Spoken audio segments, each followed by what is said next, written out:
السلام علیکم ورحمۃ اللہ وبرکاتہ۔ الحمد للہ رب العالمین والصلاة والسلام علی سید الانبیاء والمرسلین نبینا محمد وعلی آلہ وصحبہ اجمعین ومن تبعہم بإحسان الی یوم الدین، اما بعد۔ تمام قسم کی حمد و ثنا، بڑائی اور بزرگی اس اللہ رب العالمین کے لیے ہے جس نے ہم اور آپ کو اس دنیا کے اندر پیدا کیا، صحت و تندرستی دی اور مسلمان بنایا، اپنے آخری نبی جناب محمد مصطفیٰ صلی اللہ علیہ وسلم کے امتی میں سے ہونے کا شرف بخشا۔ اللہ رب العالمین سے دعا کرتے ہیں کہ اللہ تعالیٰ جس طریقے سے تو نے ہمیں نعمت اسلام سے مالا مال کیا ہے، ہمیں اس کی قدر کرنے کی توفیق عطا فرما اور اسلام کی تعلیمات کو سمجھ کر اس کے مطابق زندگی کے آخری لمحات تک ہمیں استقامت کی توفیق عطا فرما۔ اس دنیا سے جب ہمیں اٹھا تو اسی ایمان اور اسلام کی راہ پر چلتے ہوئے کلمہ اخلاص،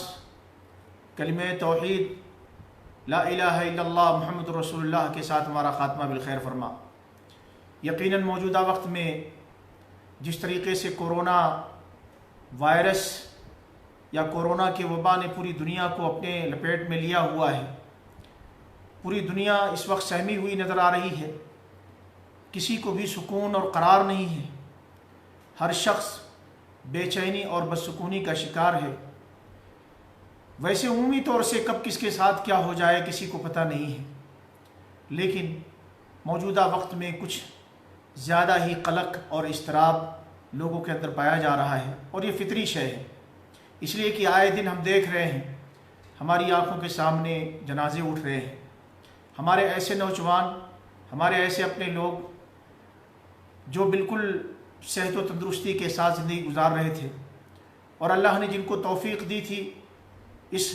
مصیبت کی گھڑی میں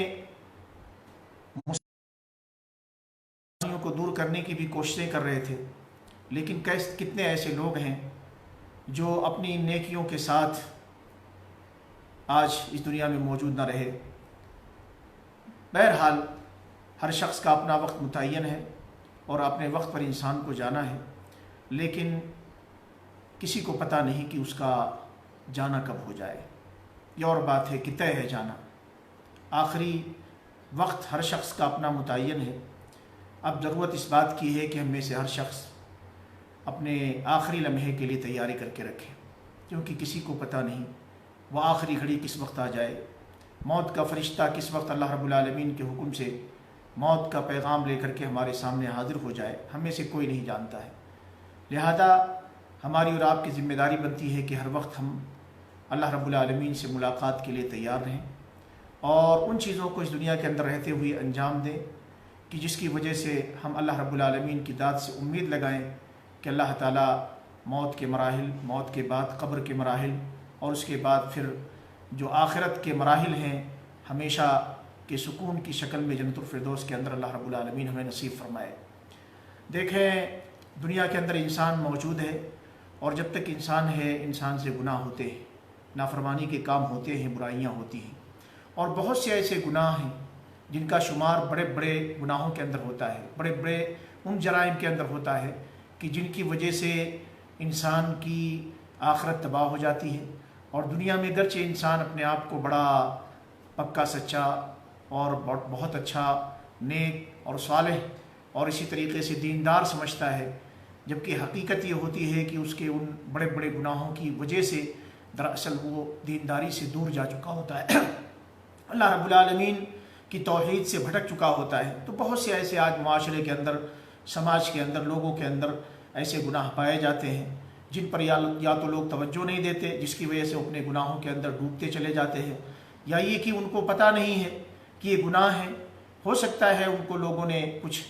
جو ان کے رہبر ہیں، رہنما ہیں، انہوں نے اس انداز سے اسے سمجھا دیا ہو کہ بھئی ان کی نگاہوں میں وہی چیز دین نظر آتی ہو، جس کی بنیاد پر انہوں نے ان گناہوں کو دین تصور کر کے، نیکی تصور کر کے قبول کر رکھا ہو۔ بہرحال آج معاشرے کے اندر چونکہ بہت سے ایسے گناہ ہیں جن کا شمار کبائر کے اندر ہوتا ہے، یعنی کبائر سے مراد وہ گناہ ہیں کہ جن کے اوپر اللہ رب العالمین کی جانب سے وعیدیں وارد ہوئی ہیں، کہ جن کی کرنے کی پاداش میں اللہ رب العالمین نے قبر کے عذاب کی دھمکی، جہنم کے عذاب کی دھمکی دی ہے۔ تو ایسی وہ چیزیں، ایسے وہ گناہ کہ جن کے اوپر وعیدیں وارد ہوں، اللہ رب العالمین کی جانب سے دھمکیاں وارد ہوں، یا نبی اکرم صلی اللہ علیہ وسلم کی زبان مبارک سے وعیدیں سنائی گئی ہوں، ان کے مجموعے کا نام کبائر ہے۔ اور کبائر یہ کبیرہ کی جمع ہے۔ کبیرہ کہتے ہیں بڑے گناہ کو، کبیرہ بڑا کا مطلب ہوتا ہے، کبیرہ کا مطلب ہوتا ہے بڑا، یعنی بڑے بڑے گناہ۔ اور بڑے بڑے گناہوں سے متعلق میں نے مناسب سمجھا کہ چونکہ موجودہ وقت میں جس طریقے سے تیزی کے ساتھ اموات واقع ہو رہی ہیں اور یہ دنیا اس وقت بالکل وبا کا شکار ہو چکی ہے، تو کہیں نہ کہیں اس میں لوگوں کے، ہمارے اور آپ کے گناہوں کا بہت بڑا عمل دخل ہے۔ اور یہی وجہ ہے کہ اللہ تعالیٰ نے ہمارے اپنے جرائم اور گناہوں کی پاداش میں اس وبا کو ہمارے اوپر مسلط کر دیا ہے۔ یہ ایمان والوں کے لیے ابتلا ہے، آزمائش ہے، اور جو لوگ اللہ سے بہکے ہوئے ہیں، اللہ کی راہ سے بھٹکے ہوئے ہیں، ان کے لیے عذاب ہے۔ بہرحال اللہ رب العالمین سے ایسے نازک موڑ پر بھی ہم خیر کی امید لگاتے ہیں، اور ہم کہتے ہیں کہ ہمارا ایمان اور عقیدہ وہی ہے، عسیٰ ان تکرہوا شیئا وہو خیر لکم، کہ ہو سکتا ہے تمہیں کوئی چیز اچھی نہ لگے حالانکہ اسی کے اندر خیر اور بھلائی ہو، وعسیٰ ان تحبوا شیئا وہو شر لکم، ہو سکتا ہے کوئی چیز تمہیں اچھی لگ رہی ہو، بھلی لگ رہی ہو، لیکن وہ دراصل کیا ہے، اس کے اندر تمہارے حق میں شر اور برائی ہو۔ تو یہ اللہ رب العالمین کا فیصلہ ہے کہ انسان کے حق میں کیا ہے اور کیا بہتر ہے، یہ رب ہی جانتا ہے، لیکن انسان بے صبرا ہے۔ اللہ تعالیٰ ہم سارے لوگوں کو صبر کی توفیق عطا فرمائے، اور قرآن و سنت کی تعلیمات کو زندگی کی آخری سانسوں تک ہمیں اپنا حرز جان بنانے کی توفیق عطا فرمائے۔ تو میں نے مناسب سمجھا کہ گناہوں پر مشتمل، بڑے بڑے گناہوں پر مشتمل ایک سیریز ہم اور آپ بطور نصیحت اور بطور تذکرہ اس کو آگے بڑھائیں۔ اس سلسلے میں میرے سامنے کتاب میری آنکھوں کے سامنے سے گزری جو مجھ کو پسند آئی، اور اس کتاب کا نام ہے مختصر کتاب الکبائر للامام الذہبی۔ امام ذہبی رحمۃ اللہ علیہ کی الکبائر کتاب ہے، اس کی یہ مختصر ہے، یعنی الکبائر کا اختصار اس کے اندر کیا گیا ہے، تو اس کا نام رکھا گیا ہے مختصر کتاب الکبائر، مختصر کتاب الکبائر، یعنی کتاب الکبائر کا اختصار امام ذہبی رحمۃ اللہ علیہ کی۔ اسی طریقے سے اس کتاب کے ساتھ جو ہے اور ضمیمہ بھی داخل کر دیا گیا ہے، وَيَلِيهِ الْمُحَرَّمَاتُ وَالْمَنْهِيَاتُ، اور اسی سے جو ہے اضافے کے ساتھ المحرمات، یعنی وہ چیزیں جو حرام ہیں اور وہ چیزیں جن سے روکا گیا ہے، ان کے بھی تذکرے اسی کتاب کے اندر موجود ہیں۔ تو ہم شروع میں جو ہے الکبائر یعنی بڑے بڑے گناہوں کا جو اختصار ذکر کیا ہے امام ذہبی رحمۃ اللہ علیہ نے اپنی کتاب کے اندر، اس کو ہم پڑھنے کی اللہ رب العالمین کی توفیق سے کوشش کر رہے ہیں۔ دیکھیے، جب بات آتی ہے الکبائر کی، تو میں نے کہا الکبائر یا الکبیرہ کی جمع ہے، یعنی بڑے بڑے گناہ مراد ہیں۔ اور جب بڑے بڑے گناہوں کی بات آتی ہے تو شروع میں آپ جان لیں کہ بڑے بڑے گناہوں میں 7 گناہوں کو سب سے بڑا گناہ شمار کیا گیا ہے۔ بڑے گناہوں میں 7 گناہوں کو سر فہرست داخل کیا گیا ہے، اور ان بڑے 7 گناہوں میں سر فہرست جو جرم ہے، جو گناہ ہے، وہ اللہ کے ساتھ شرک کرنا ہے، جیسا کہ جو ہے صاحب کتاب نے لکھا ہے وَأَعْظَمُهُنَّ وَأَكْبَرُهُنَّ السَّبْعُ الْمُوبِقَاتِ، یعنی بڑے بڑے گناہوں میں اور ان کے عظیم گناہوں میں وہ 7 جو ہے ہلاکت کے دروازے تک لے جانے والے گناہ ہیں، وہی، اور وہ جو ہے کون سے گناہ ہیں سر فہرست جن کو ذکر کیا ہے۔ نمبر 1 الشرک باللہ، الشرک باللہ، پہلا گناہ کیا ہے؟ اللہ کے ساتھ شرک کرنا۔ اللہ کے ساتھ شرک کرنا یہ ہلاک کرنے والے، برباد کرنے والے، تباہ کن گناہوں میں سے سب سے بڑا گناہ اللہ کے ساتھ شرک کرنا ہے۔ سب سے بڑا گناہ اللہ کے ساتھ جو انسان کو تباہ کر دیتا ہے، برباد کر دیتا ہے، وہ کیا ہے؟ اللہ کے ساتھ شرک کرنا ہے۔ صاحب کتاب امام ذہبی رحمۃ اللہ علیہ کہتے ہیں وَهُوَ أَعْظَمُ الذُّنُوبِ عَلَى الْإِطْلَاقِ، سارے گناہوں میں مطلق طور سے سب سے بڑا گناہ جو گناہ شمار کیا جاتا ہے وہ اللہ کے ساتھ شرک ہے۔ وَهُوَ الذَّنبُ الَّذِي لَا يَغْفِرُهُ اللَّهُ تَبَارَكَ وَتَعَالَى إِلَّا بِالتَّوْبَةِ وَالرُّجُوعِ عَنْهُ، اور شرک یہی وہ ایسا گناہ ہے جس کو اللہ رب العالمین، جب تک بندہ اللہ رب العالمین سے توبہ نہ کرے اور اللہ کی طرف پلٹ نہ جائے، اللہ تعالیٰ اس سے مغفرت نہیں کرتا ہے۔ یعنی گویا بڑا گناہ جو سب سے بڑا جرم ہے اللہ کے ساتھ شرک، اور شرک سے مغفرت اور شرک سے معافی جو ہے کب انسان کو ملتی ہے؟ جب انسان اللہ رب العالمین سے توبہ کر لے، اللہ رب العالمین سے معافی مانگ لے اور اپنے گناہ کو چھوڑ دے، شرک کرنا چھوڑ دے۔ اللہ رب العالمین کا فرمان ہے قال تبارک و تعالی ان اللہ لا یغفر ان یشرک بہ ویغفر ما دون ذلک لمن یشاء، یہ سورۃ النساء کی آیت نمبر 48 ہے۔ اس کے اندر اللہ رب العالمین نے فرمایا ہے بے شک اللہ تعالیٰ اس بات کو معاف نہیں کرے گا ان یشرک بہ کہ اس کے ساتھ شرک کیا جائے، اللہ کے ساتھ شرک کیا جائے اس کو اللہ معاف نہیں کرے گا یا معاف نہیں کرتا ہے۔ ویغفر ما دون ذلک لمن یشاء، ہاں شرک کے علاوہ جو بھی گناہ ہے جو بھی جرم ہے اللہ رب العالمین جس کے لیے چاہے معاف کرتا ہے یا کر سکتا ہے، معاف کر دے گا یا کر سکتا ہے یا کرتا ہے یا کرے گا۔ یعنی شرک ایک ایسا گناہ ہے جس کو اللہ تعالیٰ معاف نہیں کرے گا۔ شرک کے علاوہ جو بھی گناہ بندے سے سرزد ہو جائیں اللہ رب العالمین جس کے لیے چاہے گا معاف فرما دے گا۔ دیکھیں پھر شیخ نے جو ہے امام ذہبی رحمۃ اللہ علیہ نے پھر آگے عنوان باندھا ہے اہم صور و مظاہر الشرک الاکبر، بڑے جو سب سے بڑا شرک ہے شرک اکبر جسے کہا، اس کے کچھ اہم جو ہے تصویریں اور کچھ اہم اس کی ظاہری شکلیں، یعنی شرک اکبر کے بڑے بڑے شرک کے کچھ ظاہری صورتیں اور شکلیں۔ سب سے پہلے امام ذہبی رحمۃ اللہ علیہ نے جس چیز کو ذکر کیا ہے کہتے ہیں اولا التعبد بصرف ای نوع من انواع العبادت لغیر اللہ۔ دیکھیں پہلی شکل و صورت شرک اکبر کی، سب سے پہلی شکل و صورت جو شیخ نے ذکر کی امام ذہبی رحمۃ اللہ علیہ نے، وہ کیا ہے کہ عبادت کی جتنی بھی قسمیں ہیں، عبادت کی جتنی بھی قسمیں ہیں ان میں سے کسی بھی قسم کو غیر اللہ یعنی اللہ کے علاوہ کسی بھی مخلوق کے لیے انہیں انجام دینا۔ عبادت کی جو بھی قسمیں ہیں ان قسموں میں سے کسی بھی قسم کو اللہ کے سوا کسی اور کے لیے انجام دینا، کسی اور کے لیے ادا کرنا۔ وَأَكْثَرُهَا انتشاراً دعاء غیر اللہ تعالی من الاموات سواء كانوا اولیاء صالحین او غیر ذلك۔ پھر اس کے بعد کہتے ہیں کہ یہ شکل و صورت اللہ کے علاوہ کسی غیر اللہ کے لیے عبادتوں میں سے جس عبادت کو سب سے زیادہ انسان اللہ کو چھوڑ کر کے غیر اللہ کے لیے انجام دے رہا ہے، سب سے زیادہ جو اس وقت دنیا کے اندر پائی جانے والی اور منتشر جو یہ شرک کا ظاہری اور کھلم کھلا جو شکل ہے جو صورت ہے وہ یہ ہے کہ اللہ رب العالمین کو اللہ تعالیٰ کو چھوڑ کر کے کچھ مردوں کو آواز دینا، اللہ کو چھوڑ کر کے مردوں سے دعائیں کرنا، اللہ کو چھوڑ کر کے مردوں کو پکارنا۔ اب یہ مردے چاہے اولیاء ہوں، صالحین ہوں، نیک لوگ ہوں، یا نیک اولیاء صالحین کے علاوہ کوئی بھی ہوں۔ اسی طریقے سے او دعاء اسنام او احجار او اشجار او قبور او اضرحۃ او مقامات او غیرہ۔ اسی طریقے سے دنیا کے اندر شرک کا جو مظہر نظر آتا ہے شرک اکبر کا کھلم کھلا، وہ یہ کہ لوگ بہت سے لوگ ہیں جو بتوں کو پکارتے ہیں، پتھروں کو پکارتے ہیں، اسی طریقے سے درختوں کو پکارتے ہیں، بہت سی قبروں کو آوازیں دیتے ہیں، بہت سے مزارات کو آوازیں دیتے ہیں، بہت سے مقامات جا کر کے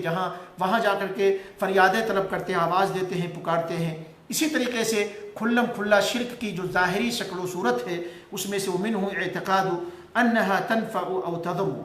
ان کا یہ اعتقاد، یہ تصور کرنا، یہ عقیدہ بنانا کہ دیکھو ہم یہ جو کچھ کر رہے ہیں یہ جو ہے بت ہیں، یا اسی طریقے سے یہ پتھر، یہ جو ہے پیڑ پودے، یہ اولیاء، یہ جو ہے ہمارے اللہ کے نیک بندے، یہ فائدہ پہنچاتے ہیں، نقصان پہنچاتے ہیں، یعنی ان کے بارے میں نفع نقصان کا عقیدہ رکھنا کہ ان کو ہم پکاریں گے، ان کو آواز دیں گے، ان سے دعائیں کریں گے تو یہ ہمیں نفع نقصان دے سکتے ہیں، گویا نفع نقصان کا ان کو مالک سمجھنا۔ اور پھر آگے امام ذہبی رحمۃ اللہ علیہ کہتے ہیں وَهَذَا شِرْكٌ اکبر، یہ جو ہے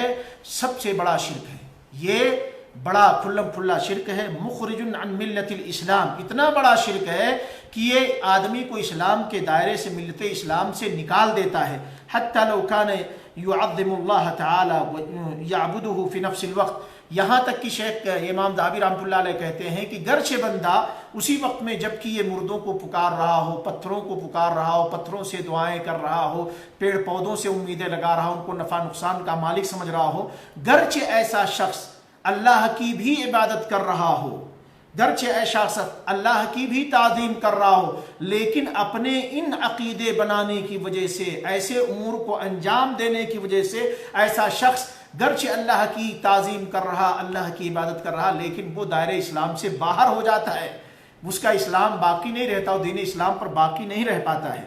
اسی طریقے سے کہتے ہیں فی گرچہ وہ اللہ کی عبادت کرتا ہو اس وقت میں اللہ کو پکارتا بھی ہے، اللہ سے سوال بھی کرتا ہے، لیکن اللہ کے ساتھ ساتھ غیروں کو بھی پکارتا ہے، غیروں سے بھی سوال کرتا ہے، غیروں کو بھی نفع نقصان کا مالک سمجھ رہا ہے۔ لِأَنَّهُ أَشْرَكَ مَعَ اللَّهِ تَبَارَكَ وَتَعَالَى غَيْرَهُ فِي الْعِبَادَةِ، ایسا کیوں ہوا؟ کیونکہ اس نے اللہ کے علاوہ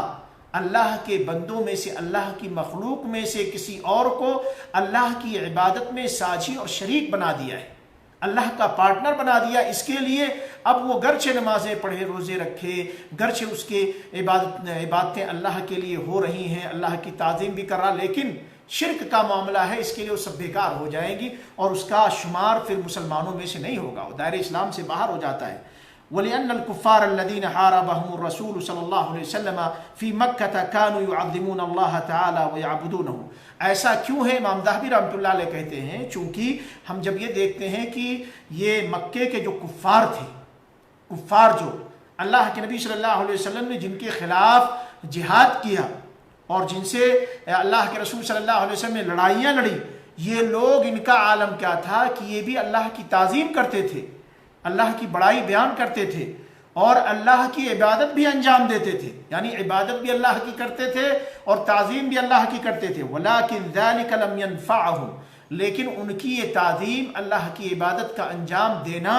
یہ ان کے کام نہ آ سکا، اس نے ان کو کوئی فائدہ نہ پہنچایا۔ کیوں ایسا ہوا؟ لِأَنَّهُمْ كَانُوا يُشْرِكُونَ مَعَهُ آلِهَتَهُمْ الْمَزْعُومَةَ، کیونکہ یہ ان کے اپنے جو بنائے ہوئے بہت سے الہ تھے، معبود تھے، چونکہ یہ اللہ کی بھی عبادت کرتے تھے، اللہ کی بھی تعظیم کرتے تھے، لیکن اس کے ساتھ ہی ساتھ اپنے بنائے ہوئے معبودوں کی بھی پوجا کرتے تھے، ان کو بھی کچھ سمجھتے تھے نفع نقصان کا مالک، اور ان کے لیے عبادت کی بہت سی چیزوں کو انجام دیا کرتے تھے۔ اس کے لیے اللہ کے رسول صلی اللہ علیہ وسلم نے ان کے اندر آ کر کے ان کو دعوت دی، اور جب یہ لوگ دشمنی اختیار کی ان لوگوں نے، تو اللہ کے رسول صلی اللہ علیہ وسلم نے ان کے خلاف جہاد کیا۔ اس کی دلیل کیا ہے؟ اللہ تبارک و تعالیٰ کا مشرکوں سے متعلق یہ فرمان ہے، وَلَئِن سَأَلْتَهُم مَّنْ خَلَقَ السَّمَاوَاتِ وَالْأَرْضَ لَيَقُولُنَّ اللَّهُ وَلَئِن سَأَلْتَهُم مَّنْ خَلَقَ السَّمَاوَاتِ وَالْأَرْضَ لَيَقُولُنَّ اللَّهُ قُلْ أَفَرَأَيْتُم مَّا تَدْعُونَ مِن دُونِ اللَّهِ إِنْ أَرَادَنِيَ اللَّهُ بِضُرٍّ هَلْ هُنَّ كَاشِفَاتُ ضُرِّهِ أَوْ أَرَادَنِي بِرَحْمَةٍ هَلْ هُنَّ مُمْسِكَاتُ رَحْمَتِهِ قُلْ حَسْبِيَ اللَّهُ عَلَيْهِ يَتَوَكَّلُ الْمُتَوَكِّلُونَ۔ اللہ رب العالمین نے سورۃ الزمر کی آیت نمبر 38 کے اندر فرمایا، وَلَئِن سَأَلْتَهُم مَّنْ خَلَقَ السَّمَاوَاتِ وَالْأَرْضِ، اگر آپ ان مشرکین سے پوچھیں، یہ مشرکین مکہ کے بارے میں اللہ رب العالمین نے ذکر کیا کہ اگر آپ ان سے سوال کریں، ان سے پوچھیں کہ آسمانوں کا بنانے والا کون ہے، زمین کا بنانے والا کون ہے، آسمان و زمین کو کس نے بنایا ہے، لَيَقُولُنَّ اللَّهُ، تو یہ ضرور بضرور کہیں گے کہ ان کا خالق اللہ ہے، ان کا بنانے والا اللہ ہے۔ قُلْ أَفَرَأَيْتُم مَّا تَدْعُونَ مِن دُونِ اللَّهِ، پھر اللہ رب العالمین نے کہا، کہہ دیجئے رسول پاک صلی اللہ علیہ وسلم، ان کو سمجھائیں، افرأیتم، بھلا آپ لوگ بتاؤ، ما تدعون من دون اللہ، آپ اللہ کو چھوڑ کر کے جن کو بھی پکارتے ہو، جن کی بھی عبادت انجام دے رہے ہو اللہ کے علاوہ، ان ارادنی اللہ بضر، آپ لوگ بتاؤ سارے مشرکین مکہ کو، اللہ کے نبی صلی اللہ علیہ وسلم کو اللہ رب العالمین نے کہا کہ آپ مشرکین مکہ کو خطاب کر کے ان کو سمجھا دیں، ان کو بتائیں، ان سے پوچھیں کہ بھلا بتاؤ آپ اللہ کو چھوڑ کر کے جن کی بھی پوجا کر رہے ہو، جن کے لیے منت اور نظر و نیاز مان رہے ہو، جن کو چڑھاوے چڑھا رہے ہو وغیرہ وغیرہ، جن سے امیدیں لگا رہے ہو، ان ارادنی اللہ بضر، اگر اللہ نے میرے ساتھ کسی نقصان کا ارادہ کر لیا ہے، حل ہن کاشفات ضرہ، تو تمہارے سارے کے سارے معبودان باطلہ مل کر کے کیا اللہ رب العالمین نے میرے ساتھ جس نقصان کا ارادہ کیا ہے، کیا یہ اسے ٹالنے والے ہیں؟ کیا اس نقصان کو یہ دور کر سکتے ہیں؟ او ارادنی برحمت حل ہن ممسکات رحمتی، یا اللہ رب العالمین نے کہا کہ آپ ان کو سمجھا دیں، بتائیں، کہیے کہ اگر اللہ رب العالمین نے میرے ساتھ کسی رحمت کا فیصلہ کیا ہے، اللہ مجھے کسی رحم سے نوازنا چاہتا ہے، میرے اوپر اپنی کوئی رحمت نازل کرنا چاہتا ہے، حل ہن ممسکات رحمتی، تو کیا یہ سارے کے سارے معبودان باطلہ، اے مشرکین مکہ، اے مکے والو، مکے کے باسیوں، جن کو تم پوجتے ہو،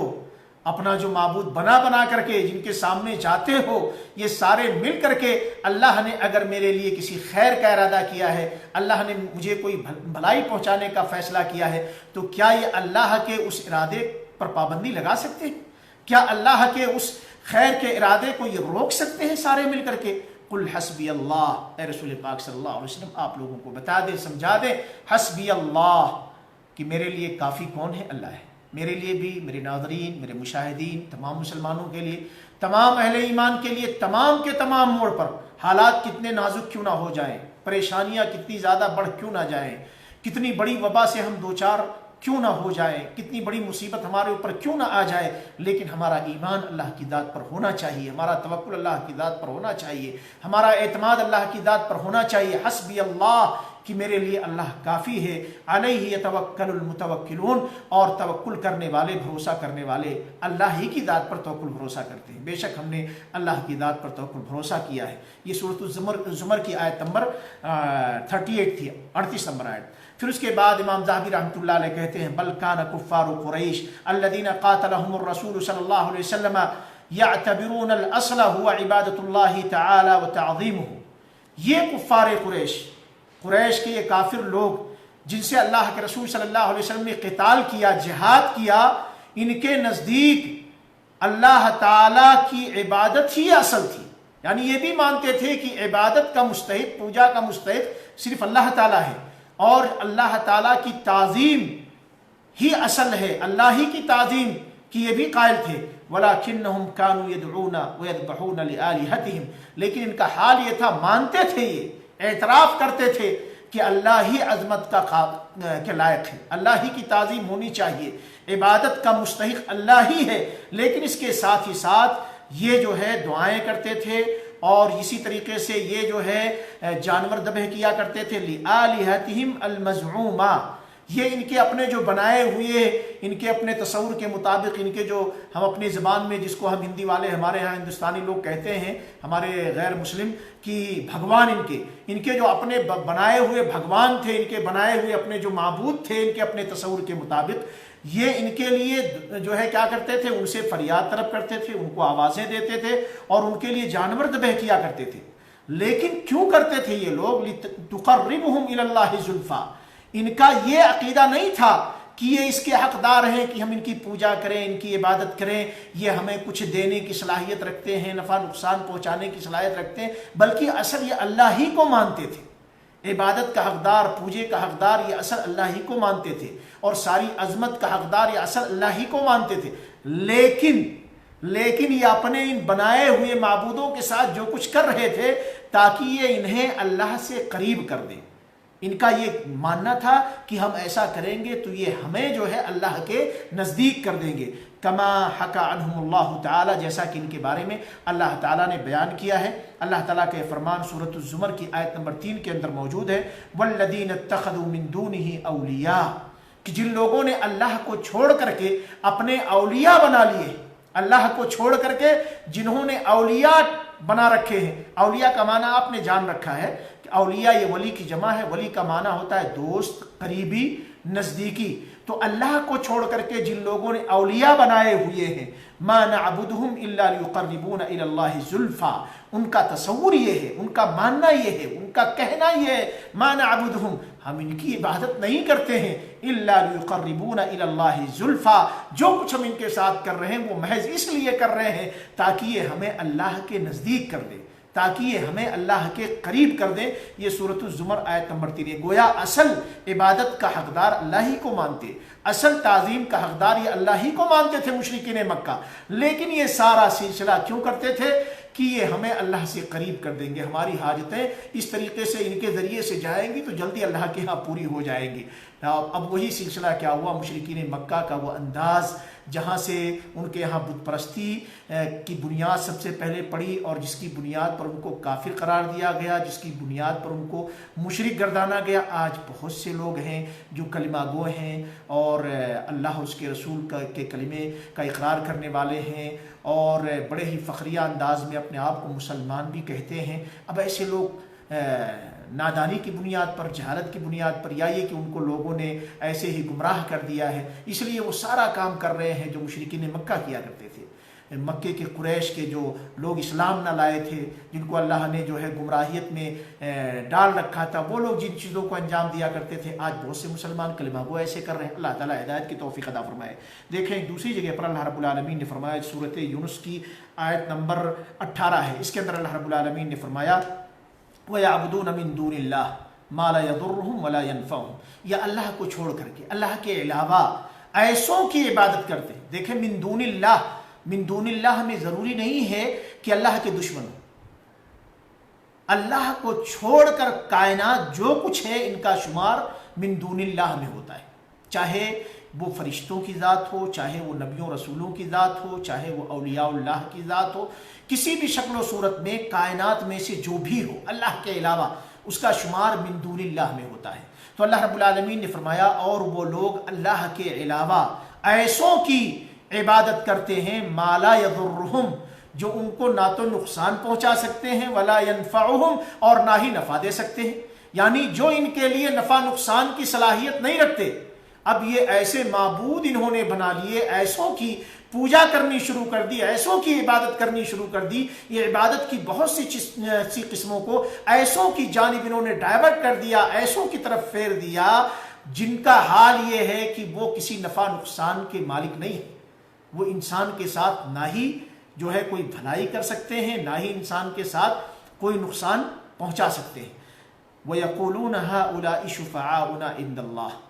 جب ان سے پوچھا جاتا ہے کہ بھی یہ آپ جو ہے خانہ کعبہ کے اندر اتنے ڈھیر سارے یا اصنام بنا کر کے، بت بنا کر کے ان کی پوجا کیوں کرتے ہو، اللہ کو چھوڑ کر کے فلاں فلاں شکل میں، یا آپ یہ لوگ جو ہے یہ فلاں فلاں عبادتوں کو ان کے لیے کیوں انجام دیتے ہو، تو یہ جواب کیا دیتے تھے؟ اللہ رب العالمین نے اس کو بیان کیا ہے، وَيَقُولُونَ، اور یہ کہتے ہیں یا کہتے تھے، هَؤُلَاءِ شُفَعَاؤُنَا عِندَ اللَّهِ، یہ اللہ کے ہاں ہمارے کیا ہیں؟ سفارشی ہیں، یا اللہ کے ہاں ہمارے سفارشی ہیں، شفاعت کرنے والے ہیں، اس کے لیے ہم یہاں آتے ہیں، ان سے منت مانگتے ہیں، نذر و نیاز پیش کرتے ہیں، اور ان کے لیے جانور ذبح کرتے ہیں، امیدیں لگاتے ہیں ان سے۔ کیوں؟ اس لیے کہ اللہ کے کیا ہیں؟ قریبی ہیں، اولیاء میں سے ہیں، اور یہ اللہ کے نزدیکی ہیں، ہم کو اللہ سے قریب کر دیتے ہیں، اور یہ کیا ہے؟ ہمارے اور اللہ کے درمیان واسطے ہیں، یہ ہمارے سفارشی ہیں، لہذا اس لیے ہم ان کے ساتھ یہ سب کچھ کر رہے ہیں، ورنہ اصل عبادت کا حقدار تو اللہ ہی ہے، اصل تعظیم کا حقدار تو اللہ ہی ہے۔ یہ مشرکین مکہ مانتے تھے، ان کا عقیدہ تھا، لیکن یہ سب کچھ کیوں کرتے تھے؟ اس لیے کہ یہ ہمارے لیے واسطے بن جائیں گے۔ تو اگر یہی واسطے آج کے نام لیوا مسلمانوں کی بہت سے لوگ اگر مسلمانوں میں سے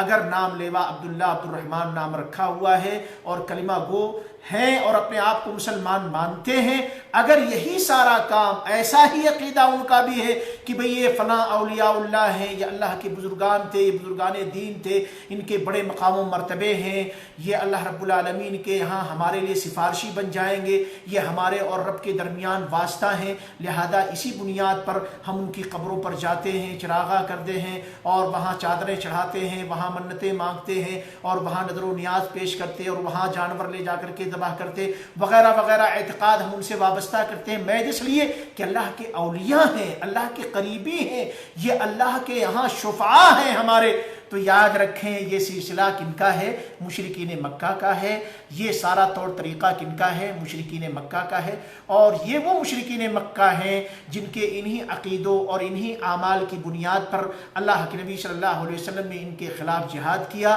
ان سے لڑائی لڑی، اور جن کی بنیاد پر قرآن کریم کے اندر اللہ رب العالمین نے ان کو کافر گردانا، ان کو مشرک گردانا، اور جس کی بنیاد پر اللہ رب العالمین نے اور اللہ کے نبی صلی اللہ علیہ وسلم کی متعدد حدیث کے حوالے سے ان کا انجام اور ان کا ٹھکانہ جہنم قرار دیا گیا، اور ہمیشہ کے لیے جہنم قرار دیا گیا۔ لہذا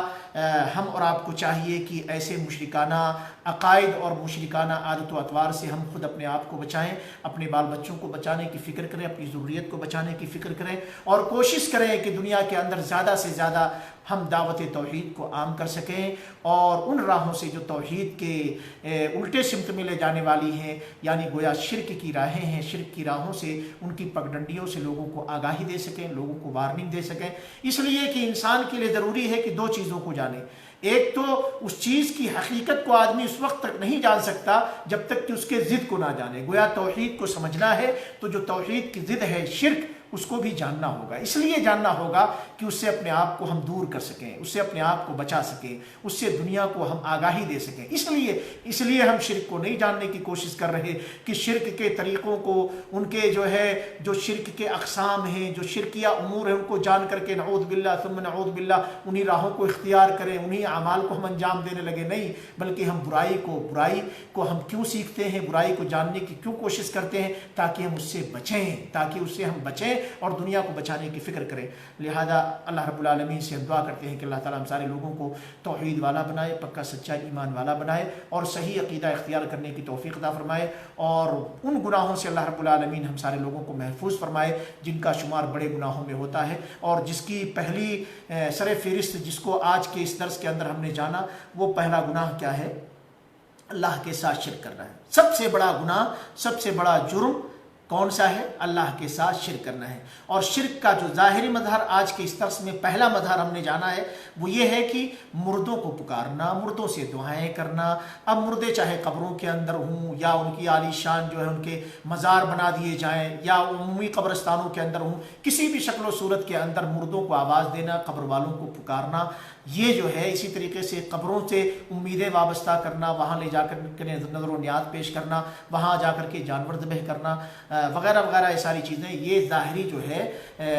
جو ظاہری شکل و صورت ہے اللہ کے ساتھ شرک کرنے کی، یہ پہلی شکل و صورت جس کو آج کے اس درس کے اندر ہم نے جانا ہے. انشاءاللہ یہ سلسلہ آگے پھر اسی طریقے سے چلتا رہے گا. اب دوسری شکل، دوسری صورت اللہ کے ساتھ شرک کرنے کی بڑی کیا ہے، تیسری کیا ہے، چوتھی کیا ہے، پانچویں کیا ہے، اس طریقے سے یہ سلسلہ چلے گا. اس کے بعد اسی طریقے سے جو بڑے بڑے گناہ ہیں وہ کون سے ہیں، آگے وہ سلسلے آئیں گے. اللہ رب العالمین سے دعا ہے کہ اللہ تعالیٰ ہم سارے لوگوں کو امن و سلامتی کے ساتھ، صحت و تندرستی کے ساتھ دوبارہ پھر اس پروگرام کو اٹینڈ کرنے کی توفیق عطا فرمائے. اللہ تعالیٰ مجھ سے وہ کام لے اور آپ سے، میرے ناظرین و مشاہدین سے بھی وہ کام لے جس سے ہمارا مولا ہم سے راضی اور خوش ہو، اور ہمیں ان تمام چیزوں سے دور رکھے جس سے اللہ تعالیٰ ہم سے ناراض ہو اور جس کی وجہ سے خطرہ ہے کہ کہیں اس دنیا کے اندر بھی مختلف اللہ رب العالمین کی جانب سے آزمائشیں نہ آ جائیں، مختلف قسم کے عذاب سے انسان گر نہ جائے، اور پھر اس کے بعد مرنے کے بعد جس کی وجہ سے اس کی عاقبت تباہ نہ ہو جائے. ہر ایسے برے کاموں سے، بری صفتوں سے اللہ رب العالمین ہم سارے لوگوں کو محفوظ فرمائے، ہماری ذریت کو بھی محفوظ فرمائے. اپنا خیال رکھیں، اپنے بال بچوں کا خیال رکھیں، عقیدے سے متعلق، ان کی صحت و تندرستی سے متعلق، اور کوشش کریں کہ زیادہ سے زیادہ